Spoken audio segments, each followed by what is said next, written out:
우리가 신앙생활을 하면서 이런 질문을 던질 수가 있죠. 보이지 않는 하나님을 어떻게 믿을 수 있는가? 보이지 않는 하나님을 어떻게 볼 수 있는가? 왜 이런 질문을 하게 되느냐? 우리는 눈에 보이는 것을 믿는 시대를 살아가고 있습니다. 보이는 것을 믿고 아는 만큼 믿고 그러다 보니까 사람들이 하나님에 대해 질문할 때 이렇게 이야기하는 것을 들을 수가 있습니다. 하나님이 정말 살아계시다면 우리에게 보여줄 수 없나요? 하나님이 살아계신 것을 우리에게 보여달라. 하나님을 눈으로 볼 수 없는데 진짜로 계신 것이 맞느냐? 우리가 어떻게 믿을 수 있냐? 이런 질문들을 하는 것을 우리가 경험하고 있습니다. 그런데요, 이러한 질문은요 오늘날에만 나타나고 있는 질문이 아닙니다. 1세기 당시 사도 요한이 살아가고 있던 그 시기에도 이와 같은 질문들이 나타났다라는 것이에요.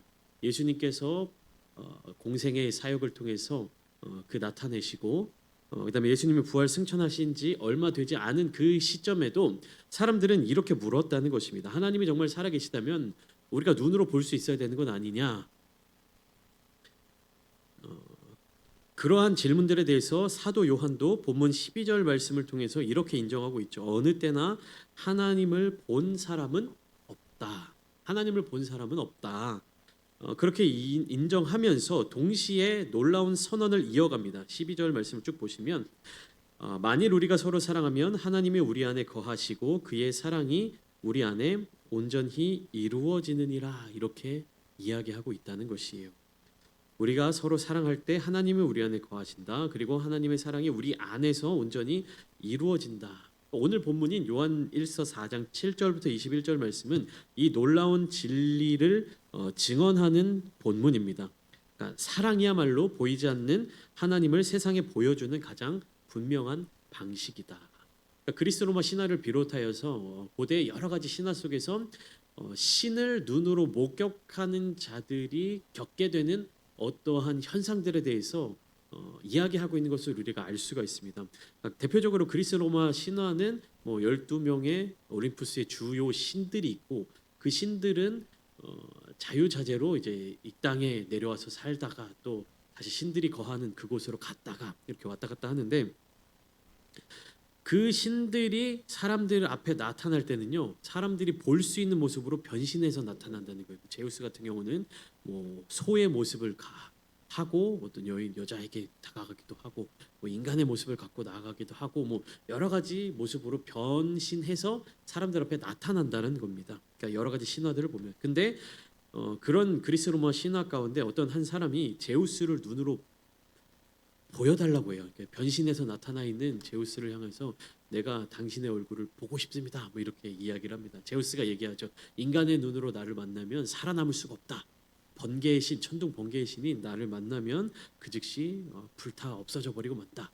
그럼에도 불구하고 그 사람이 계속해서 당신의 진짜 모습을 보여주십시오라고 하니까 어쩔 수 없이 몸을 보여줄 때 그 사람이 이렇게 재로 타버려서 사라져버리는 그런 신화 속 이야기들도 있습니다. 그러니까 대부분의 신화들이 그러니까 신화 속에 나타나 있는 그런 신들의 모습을 볼 때 신의 모습을 볼 수 없는 이유는 인간의 몸으로 감당할 수 없기 때문이다라고만 설명하고 맙니다. 그러니까 볼 수 없는 것은 어쩔 수 없다.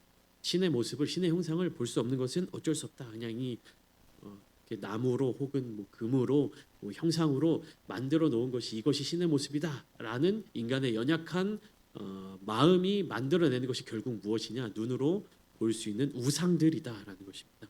그 이야기들조차 하나님이 아닌 다른 신을 섬긴다는 그 이야기들조차 우상 숭배이지만 그 이야기들을 토대로 실질적으로 인간이 볼 수 있는 어떤 것을 만들어내는 것이 우상 숭배의 가장 기초가 되는 것이다. 그만큼 우리 사람은요 눈으로 보는 것을 믿고자 하는 그러한 기질을 가지고 있다라는 것입니다. 그러니까 보지 않는 것을 믿을 수 없는 근본적인 어떤 그러한 마음이 있다라는 것이죠. 그런데 하나님께서는요, 그러니까 사도 요한을 통해서 말씀해 주시는 이 말씀들을 우리가 들을 때 하나님도 우리가 볼 수 없는 존재다. 하나님을 감히 볼 수 없다. 그러니까 모세의 경우에도 하나님이 지나가시는 그 흔적, 그 뒷모습만을 어렴풋이 보았을 뿐인데 그렇다면 하나님을 우리가 볼 수 없느냐, 그냥 보지 못하는 것으로 만족해야 하느냐, 포기해야 하느냐? 아니다. 사도 요한은 이렇게 얘기하는 것입니다. 하나님의 살아계심은 우리가 하나님의 존재를 눈으로 보는 것으로만 한정 지을 수 있는 게 아니다.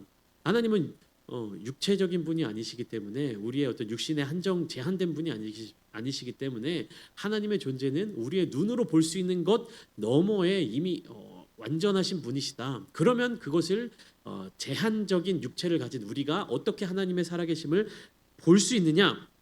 그 답을 오늘 본문을 통해서 이야기하고 있는 것입니다. 사랑이야말로 보이지 않는 하나님을 세상에 보여주는 가장 분명한 방식이다라고 이야기를 하는 것이, 믿지 않는 사람들은 이러한 메시지를 뭐 어떤 변명거리로 생각하고 뭐 하나님을 보여줄 수 없는 것에 대해서 뭐 구차한 이야기다라고 말할 수 있지만, 믿음의 생활을 하고 있는 신앙 생활을 하고 있는 우리는, 그리고 하나님의 사랑을 직접 경험한 우리는요, 이 말씀이 사실임을 알고 있습니다. 믿고 있죠. 오늘 보면 7절 말씀, 8절 말씀 연결되는 부분을 보시면, 사랑은 하나님께 속한 것이니 사랑하는 자마다 하나님으로부터 나서 하나님을 알고 사랑하지 아니하는 자는 하나님을 알지 못한다라고 분명하게 요한이 이야기하고 있습니다. 그러니까 우리가 인간 관계를 맺고 살아가면서, 내가 다른 사람들과의 어떤 관계를 맺고 살아가면서 사랑한다라고 말할 수 있는 여러 가지 요소들이 있잖아요. 그것이 인간의 어떤 특징이나 인간의 특성이나 인간의 속성이 아니라 그 사랑 자체가 누구의 속성이다라는 것입니까? 하나님의 속성이다. 그러니까 사랑하는 자마다 하나님께로부터 났다라는 증거다라고 요한은 이야기를 합니다. 하나님이 사랑의 출처이시며 하나님이 사랑 그 자체이시며 하나님을 아는 자는 반드시 사랑하게 된다라고 이야기를 합니다.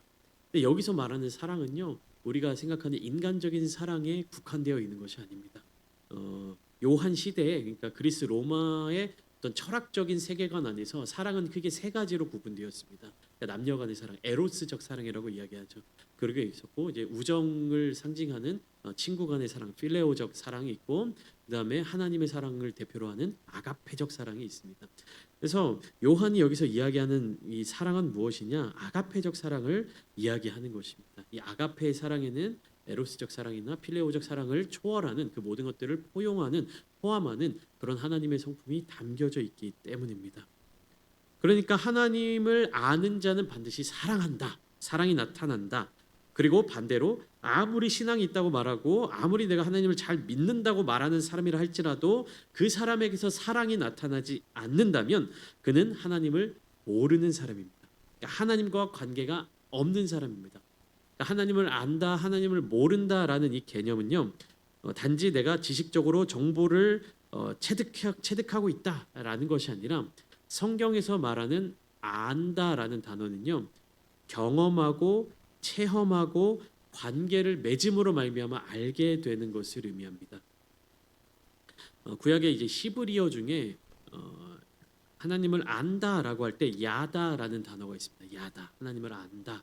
근데 이 야다라고 하는 단어가 쓰여지는 이제 여러 가지 성경들을 보면 어떤 관계를 대표하는 말이냐? 부부의 관계를 대표하는 말입니다. 그러니까 부부 관계가 그렇게 해서 안다라는 단어가 야다라는 단어. 부부는 어떤 관계입니까? 서로 체험하고 경험하고 함께하는 관계이죠. 그러니까 제가 여러 번 예를 드렸지만, 우리가 어떤 TV에 나오는 연예인들을 안다라고 얘기할 때, 내가 그 연예인의 팬이다. 그 연예인이 언제, 나이가 몇 살이고 어디서 태어났고 고향이 어디며 무엇을 좋아하고 이 사람이 가지고 있는 장점이 뭐고 이 사람의 가수라면 대표곡이 뭐고 언제 데뷔했고, 이 모든 것들을 속속들이 알지만 내가 그 사람을 한 번도 만난 적이 없다라고 하면 나는 그 사람을 안다라고 이야기할 수 없다는 그러한 예화를 제가 몇 번 말씀을 드린 적이 있습니다. 이처럼 성경 속에서 안다라고 하는 것은요, 지식적인 부분으로 그치는 것이 아니라 경험과 체험이 담겨져 있는 말입니다. 하나님의 사랑은 추상적인 것이 아닙니다. 보여주신 사랑이에요. 그래서 9절 10절 말씀을 보시면 하나님의 사랑은 눈에 보이게 나타났다. 그러니까 하나님의 사랑이 우리에게 이렇게 나타난 바 되었다라고 9절 말씀에서 요한은 이야기하고 있습니다. 하나님의 사랑이 이렇게 나타났다. 그리고 어떻게 나타났냐? 하나님이 자기의 독생자를 세상에 보내주시는 사건, 그리고 그 사건으로 말미암아 일어나는 수많은 일들, 그 아들을 화목제물로 삼으시고 십자가에 달려 죽임당하게 만드시고 다시 부활하시고, 그 모든 사건들이 하나님의 사랑이다. 라는 이야기입니다. 이 사랑은 조건 없는 사랑이고 또 자격 없는 자에게 먼저 다가오신 사랑입니다. 다시 말하면 사랑받을 수 없는 그런 사람, 사랑받을 자격이 없는 사람에게 하나님이 강제적으로 조건 없이 주신 사랑이 바로 예수 그리스도라는 사실입니다. 하나님의 사랑은 생명이 있는 사랑이에요. 그러니까 살리는 사랑입니다. 살리기 위한 사랑입니다. 여러분, 우리는 세상을 살아가면서 give and take라는 말을 많이 씁니다. 뭔가 내가 상대방에게 줄 때는 받을 것을 기대하기도 하고, 혹은 내가 누군가에게 받은 것에 대해서 보답하기 위해 주는 것, 이것이 이제 give and take, 세상에서 보편적으로 이해하는 사랑인데, 하나님의 사랑은 어떤 사랑이라고요? give and take가 아니라 살리기 위한 사랑이라는 것입니다. 살리기 위한 사랑.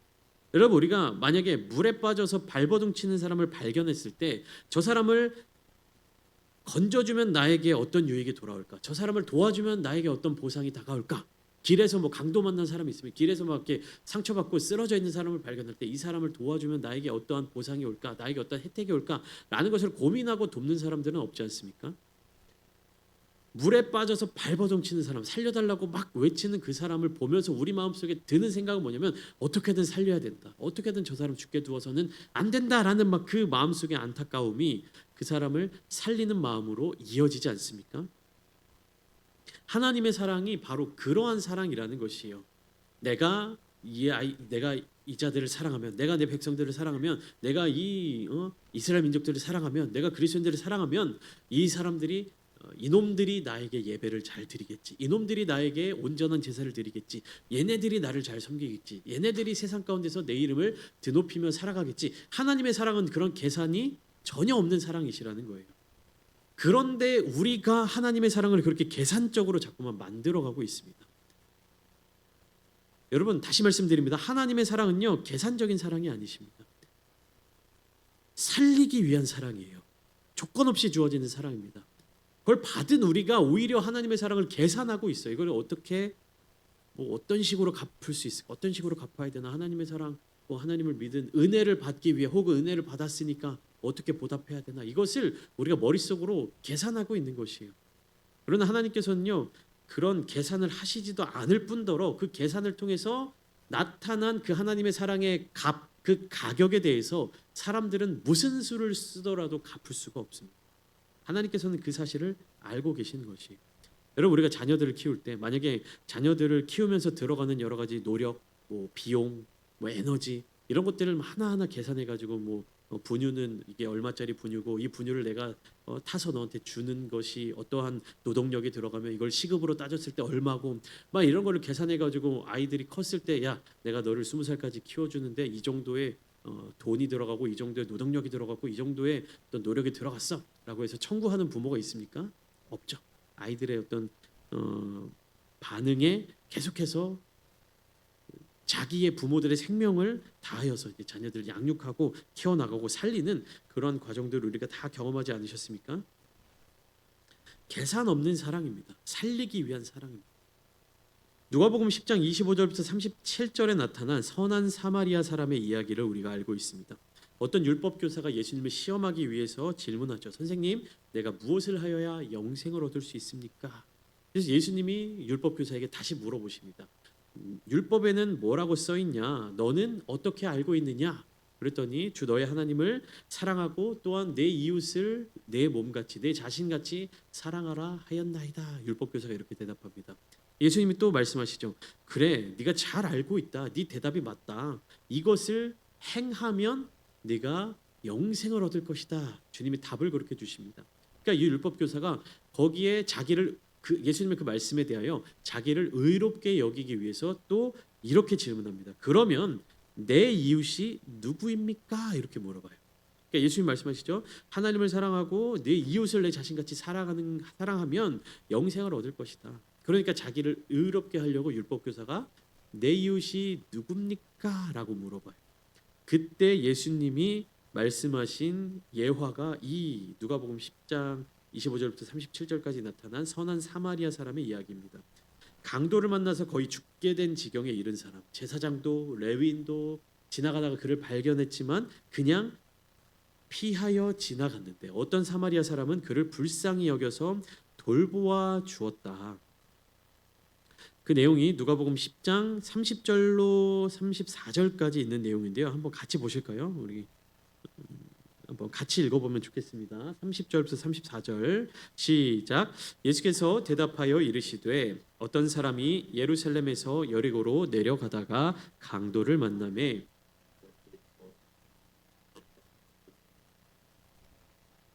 마침 한 제사장이 그 길로 내려가다가 그를 보고 피하여 지나가고 또 이와 같이 한 레위인도 그곳에 이르러 그를 보고 피하여 지나가되 어떤 사마리아 사람은 하는 중 거기에 이르러 그를 보고 불쌍히 여겨 가까이 가서 기름과 포도주를 그 상처에 붓고 싸매고 자기 짐승에 태워 주막으로 데리고 가서 돌보아 주니라. 선한 사마리아의 선한 사마리아 사람의 자세, 그 행동, 그것을 예수님이 이렇게 비유의 말씀으로 주고 계시는 것입니다. 누가 강도 만난 자의 이웃이 되겠느냐? 예수님이 이 이야기를 들려주시고 누가 강도 만난 자의 이웃이 되겠느냐라고 질문하십니다. 왜 예수님은 율법 교사에게 이 이야기를 말씀하셨습니까? 그 율법 교사는 눈에 보이는 사랑이 무엇인지를 몰랐습니다. 하나님의 사랑이 눈에 보일 수 있구나. 하나님의 사랑이 우리가 눈으로 발견할 수 있는 어떠한 모양으로 나타날 수 있구나라는 것을 몰랐던 거예요. 그러니까 하나님을 사랑하는 것, 이웃을 사랑하는 것에 대해서 그 개념을 잡지 못하는 것입니다. 그러니까 하나님이 누구신지, 이웃이 누구인지, 그 사랑을 어떻게 실천해야 되는지 전혀 알지 못하고 그저 율법만을 달달달 외우고 있었던 것입니다. 근데 율법만 보아서는 하나님의 사랑, 하나님의 살아계심, 하나님의 그 성품이 나타나는가요? 나타나지 않습니다.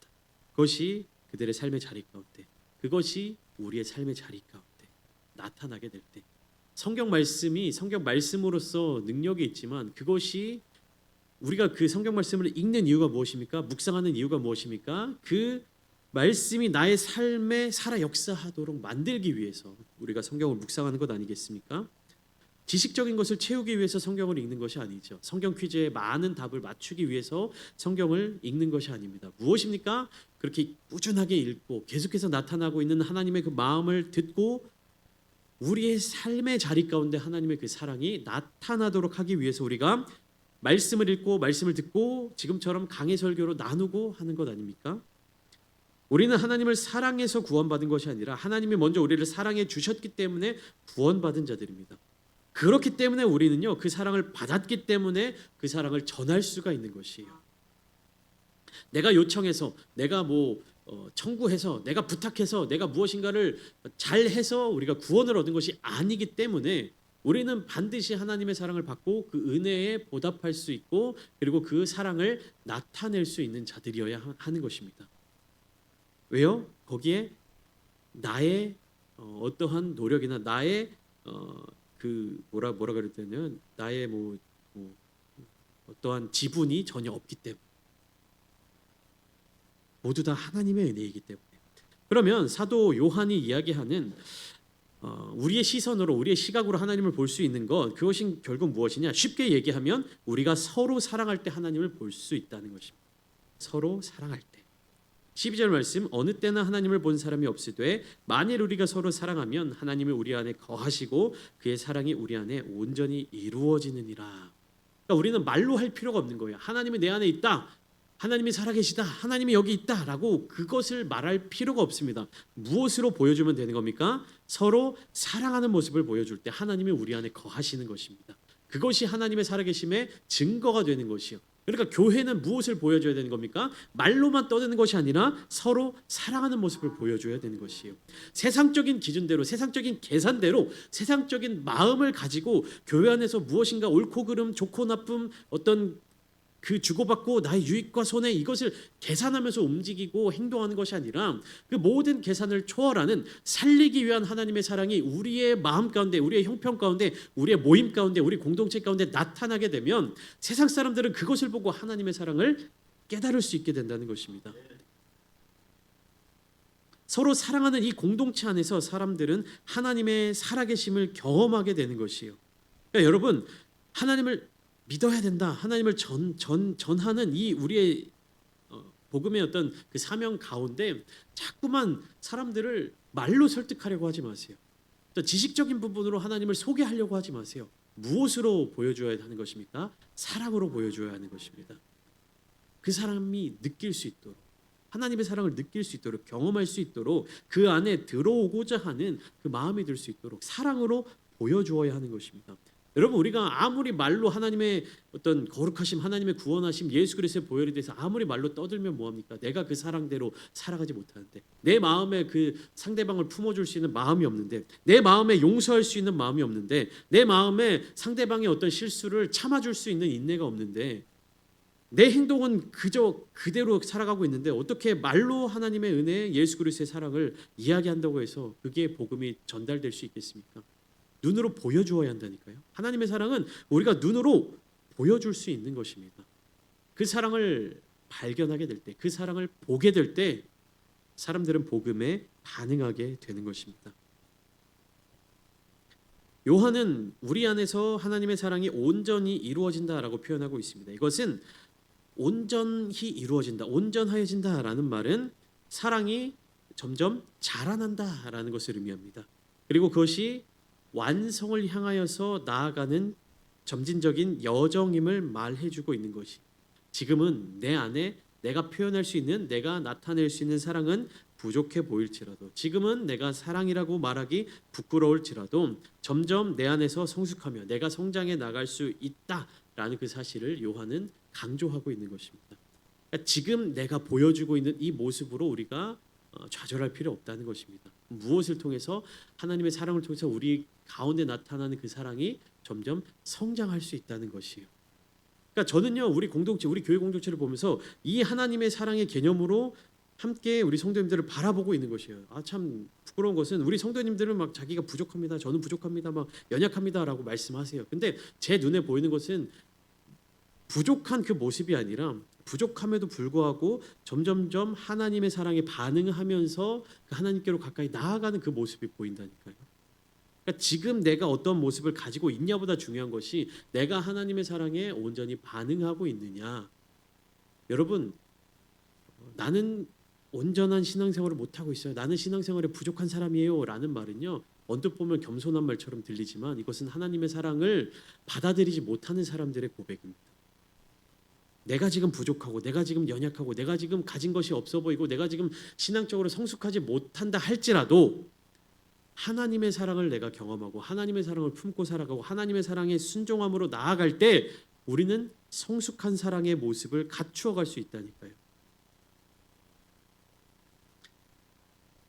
저는 이제 목회자로서의 삶을 살아가면서, 그리고 그 과정을 통해서 하나님께 저의 어떤 은사라든지, 뭐 제가 하나님 앞에 정말 사역자로서 온전한 사람이 맞습니까? 라는 수많은 질문을 통해서 참 많은 고민들을 했습니다. 내가 신앙의 성숙함이 정말 온전하지 못한데, 내가 이렇게 신앙생활도 제대로 하지 못하는데 내가 어떻게 목사로서 살아갈 수 있습니까? 내가 어떻게 전도사가 될 수 있습니까? 막 그런 고민을 할 때 하나님이 주신 메시지가 그거였어요. 내가 너에게 한 달란트를 줬는데 왜 너는 그 한 달란트를 땅에 묻어두고 있냐.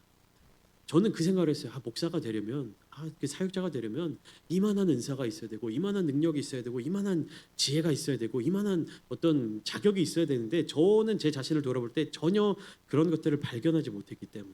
근데 하나님이 저한테 말씀하셨다니까요. 내가 너한테 한 달란트를 분명히 주었는데 너는 왜 그것을 땅에 묻어두고 있느냐.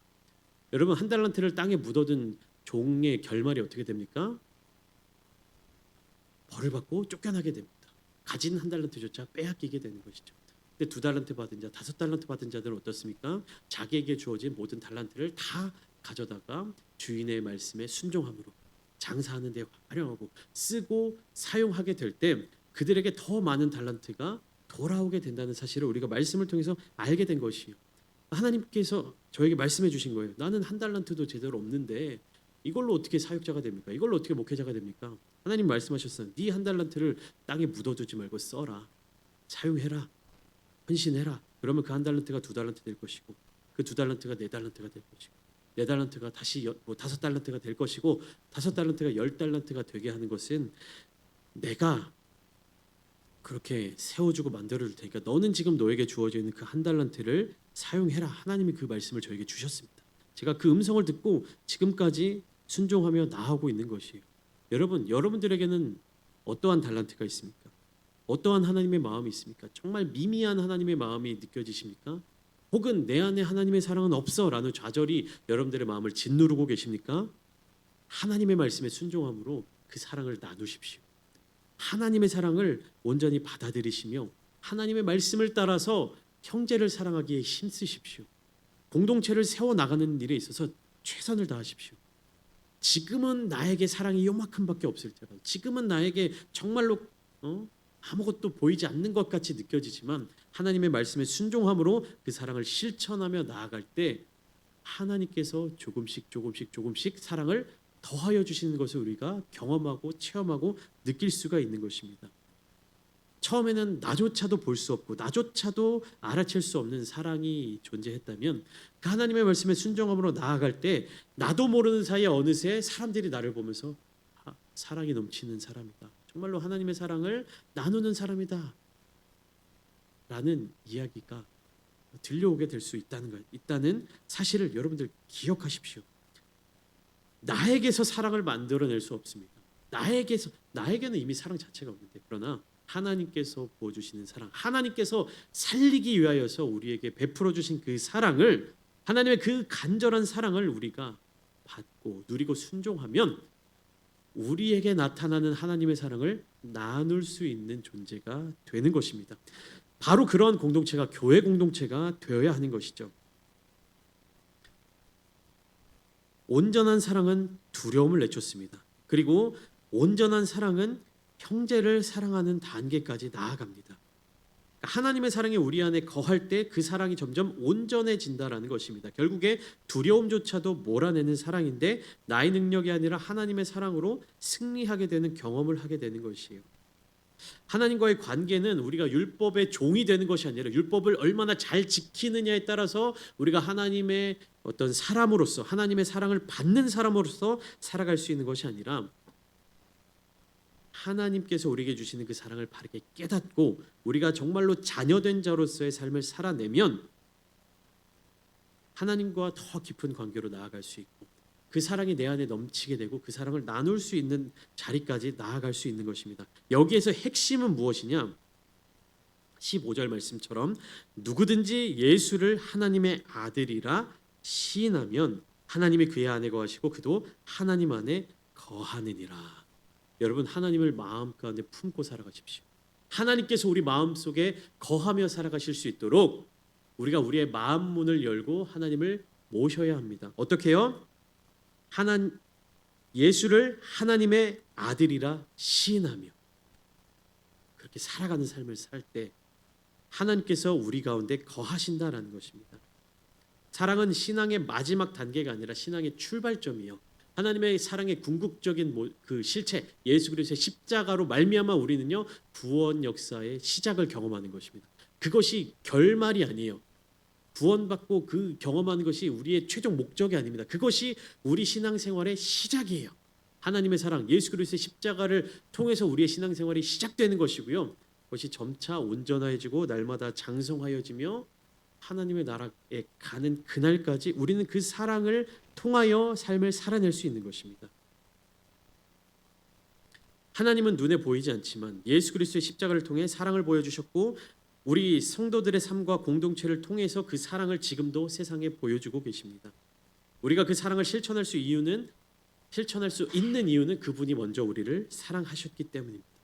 우리는 그 사랑을 받았고 성령 하나님의 도우심 가운데 그 사랑을 세상에 보여줄 책임이 있는 자들입니다. 우리가 그 은혜를 받았는데, 그 사랑을 받았는데, 그 사랑을 통해서 구원을 받았는데 나만 구원받고 끝나고 세상을 모른 척하며 살아가는 것은요, 그 사랑에 대한 책임을 지지 않는 사람들입니다. 우리는 그 사랑을 받았기 때문에 그 사랑을 세상에 보여줄 책임을 갖고 있는 사람들입니다.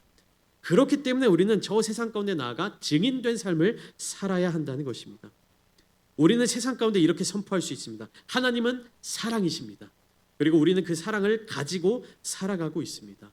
눈으로 볼 수 없는 하나님이시지만 사랑이신 하나님은 그 하나님의 사랑이 나의 삶을 통해서 나타나게 된다면 사람들은 하나님을 볼 수 있게 되는 것입니다. 하나님의 사랑이 우리 안에서 오늘도 온전히 이루어지기를 소망합니다. 여러분들의 삶의 자리를 통해서 하나님의 사랑이 나타나기를 소망합니다. 내가 사랑이 부족하다면 이 시간 하나님께 사랑을 구하십시오. 내가 하나님께 받은 그 사랑을 잊어버리고 그 사랑에 온전히 반응하지 못하며 하나님의 마음에 순종하지 못하였다면 하나님 이 시간 내가 하나님의 사랑에 온전히 반응하겠습니다. 하나님의 사랑에 두 손 들고 나아가겠습니다. 하나님의 사랑에 항복하며 나아가겠습니다. 나를 하나님의 뜻 가운데로 불러주시고 하나님의 사랑의 도구로서 사용하여 주시고 이 죄악된 어둠의 세상 가운데 하나님의 사랑을 품고 나아가 하나님을 세상 가운데 전파하며 증거하며 나타내 보일 수 있는 사람으로 보내주십시오라고 간구하는 이 시간, 하나님의 놀라우신 사랑의 능력이 저와 여러분들의 삶의 자리 가운데 나타나게 되기를 예수님의 이름으로 축원합니다.